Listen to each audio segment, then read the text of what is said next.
Today's podcast, I'm going to talk about fractal generosity. Fractal generosity is a concept, basically it just means be more generous to the most generous people. In practice, this can be pretty hard, because usually you want to be most generous to people who need it the most. But that won't cause a feedback loop and a virtuous cycle that could actually end capitalism. That will only keep people in the system. The rising inequality that's always being caused by the normal workings of capitalism creates this lower class that's always in need. And by just directly meeting their needs, it's just keeping them from giving up on the system. It's keeping them in the system by telling them their day will come, they can find a job again, they can use money again, they'll have money again. And you just keep them in that dream by giving them just enough, just what they need, just to keep them alive from one day to the next, and keep the dream alive for them. But ultimately, this just keeps them dependent on the system, and it prevents them from actually learning how to live without the system. You probably heard the phrase, necessity is the mother of invention. It's not until you really need something that you actually apply yourself and figure out how to get it.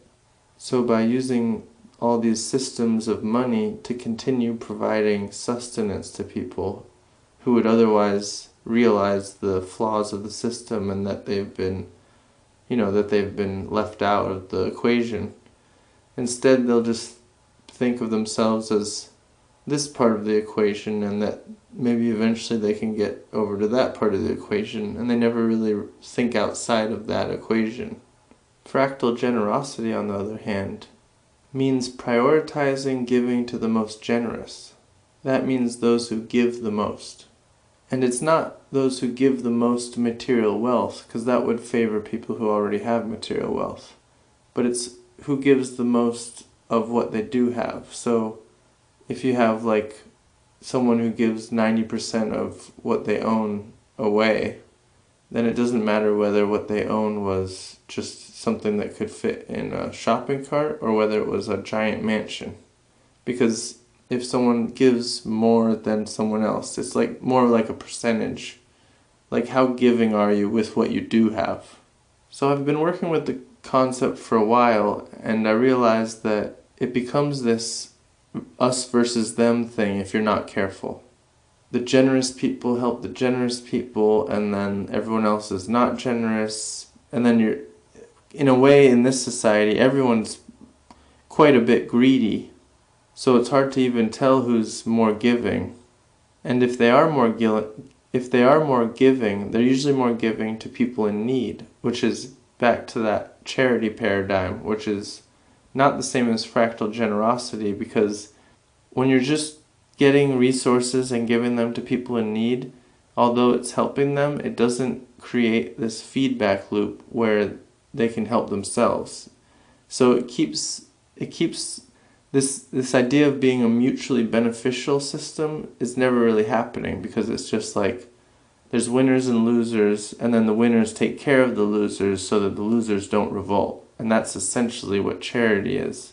So to create a mutually beneficial feedback loop, you would want people to be most generous to the most generous people. But not only that, but they too also have to be more generous to the most generous people. Because if you're very generous to someone who's generous in the idea that they help those in need, you've basically shown them your admiration, and you've helped them in their pursuit of helping the needy, but it only goes that far. So it'd be even better to help someone like that who's also wants to help those who help others, who help others, who help others. So it turns out interpersonally this is quite difficult to wrap your head around or actually do. So there's a way to gamify this new system, and I call it the generosity game. And the generosity game is simple. You just give things, and you give a lot of things, and you give them to people who are giving, and if they keep passing things on and they keep giving most of the things you gave them to give to others, then you're seeing that they have that intention to pass things on rather than keep things for themselves. So how to make this happen is, I call it gift notes because I don't really know what else to call it. You write a little note that says what gift you're giving away on it. And it could be a service also, like a free massage or whatever. And then you write your contact information on it so that whoever wants to redeem that, it's almost like a coupon.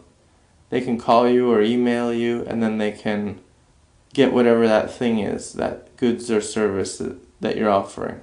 And so these simple coupons, they just have the item that you're giving away or the service, then they have the contact information, and they have an expiration date, because these are supposed to be passed on and on from person to person. And if it doesn't get to anyone who needs that thing, it will expire, and then you will want to reissue the exact same coupon probably. Like if I had a bicycle I'm trying to give away, I would write bicycle. I would put all the details so they know what they're getting. Then I would put my contact information and an expiration date, maybe a month from now. And then I give it to someone who I know won't just take it right away. I want them to pass it on until it gets to someone who needs it. So this is about meeting people's needs, but it's also about encouraging generosity. That's why I call it the generosity game. Because if you keep giving a bunch of gift notes to someone and they either take all of them or somehow just don't pass them on or forget about them or whatever it is, if somehow they aren't paying it forward or they aren't passing on these gift notes to other people, then somehow that will become a sign that they're not the best person to give gift notes to. And so it reflects on you how well you are. It reflects on you how good you are at passing them on. The more you pass on gift notes with the right intentions, the more gift notes you receive. So there's actually the generosity game dissolves this illusion that there's this choice between whether it's good for you or good for others, because the generosity game is good for everyone. The more generous you are, the more gift notes you receive, which means you have more access to resources. But if you stop passing on most of the gift notes, you'll start receiving fewer gift notes, which will basically just remind you to keep passing on most of them so that you can start getting gift notes again. And this will give people a feeling of abundance because they'll have a pocket full of gift notes, which are all these things you can have for free. But then you know not to take them. You know you can take one, but you don't want to take many because you don't want to lose access to the gift note system, to the generosity game. So the rule is 9 out of 10. You want to pass on 9 out of 10. And it might seem like a lot, but it needs to be a lot so that these get further. So it's very simple to get started. You just make some gift notes, whatever you want to give away. Preferably you give someone like a stack of 10 of them so they can kind of wrap their head around the 9 out of 10 rule. They might take one and pass on the other 9, or they might pass on all 10, which you know means they're a good person to give gift notes to because you know they'll pass them on. And maybe if you receive 9 gift notes and you want to take one of them, but you're supposed to pass on 9 out of 10, then you'll want to put another gift note in the pile before you take one. And that's it really. That's the simplest system. It's just like we give things to each other in this mutually beneficial way. We pay it forward, we pass it forward. If someone's not passing on most of them, then we don't pass them to them. And so you're basically opening this portal. You're allowing resources in and out to flow through your life. And as long as you stick to this 9 out of 10 rule, or even more, you can pass on more than that. As long as you pass on a vast majority of these, this system will give access to resources to all of us. And we can continue putting more and more things. We can figure out how to do more things for ourselves. We can create more gift notes. And we can just become less dependent on money and depend on more homemade and do-it-yourself and neighbors helping neighbors kind of stuff. So that's the generosity game with the gift notes. Hopefully it makes sense.